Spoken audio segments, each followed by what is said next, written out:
Hello and welcome to Pushing Back, Ukraine Daily Brief. As the war enters its 710th day, these are the main developments from the past 24 hours. Russia has lost approximately 388,750 troops in Ukraine since the beginning of the war, the General Staff of Ukraine's armed forces reported. The number, which has not been independently verified, includes 810 casualties over the past day. According to the released Ukrainian figures, Russia lost 2 tanks, 13 armored combat vehicles, 41 vehicles, and 12 drones. The update from the General Staff of the Armed Forces of Ukraine. The operational situation in eastern and southern Ukraine remains difficult. There were 45 combat engagements. The occupiers launched 54 airstrikes and carried out 33 MLRS attacks at the positions of Ukrainian troops and various settlements.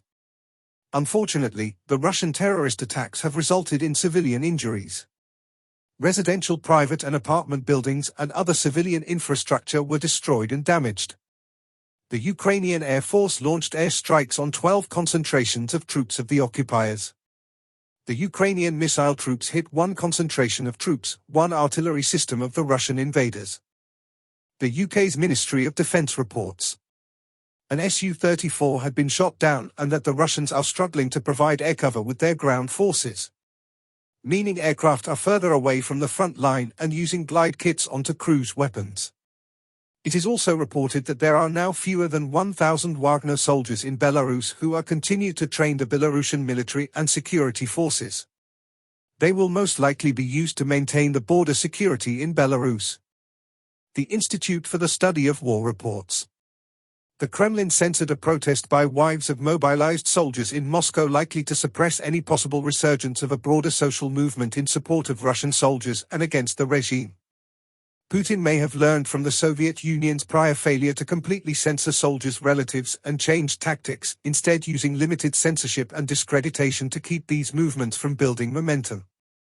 Russian forces made confirmed advances near Bakhmut amid continued positional engagements along the front line.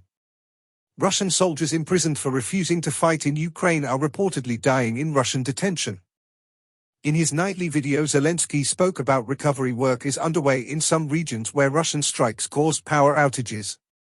Prime Minister Shmyhal briefed him on the progress of the works and the protection of energy facilities. He thanked every repair brigade and all the involved workers. Thanks for following today's updates. Please don't forget to like and subscribe for more content. We'll return tomorrow with the latest news on the ongoing conflict.